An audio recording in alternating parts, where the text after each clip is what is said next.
Bonjour, dans cette vidéo, nous allons voir la différence entre la boucle while et la boucle do while. Pour mieux comprendre le fonctionnement de la boucle while, je vous invite à revoir la vidéo précédente. La boucle while exécute un bloc de code tant qu'une condition est vraie. Mais attention, la condition est vérifiée avant chaque exécution. Regardons un exemple simple pour bien voir la différence. Dans cet exemple, la condition n0 est fausse dès le début, puisqu'n vaut 0. La boucle while ne s'exécute donc jamais. Donc si la condition est fausse dès le début, le bloc ne s'exécute jamais. La boucle do while, elle, est un peu différente. Elle exécute d'abord le bloc de code, puis elle vérifie la condition.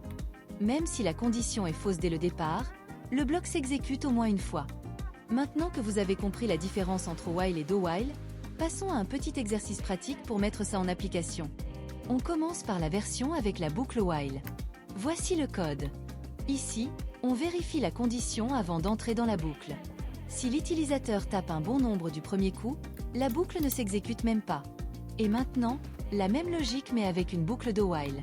Cette fois, l'utilisateur voit toujours le message au moins une fois, même si la première valeur est correcte. À vous de jouer maintenant. Testez ces deux versions et essayez de modifier les conditions pour bien voir le comportement.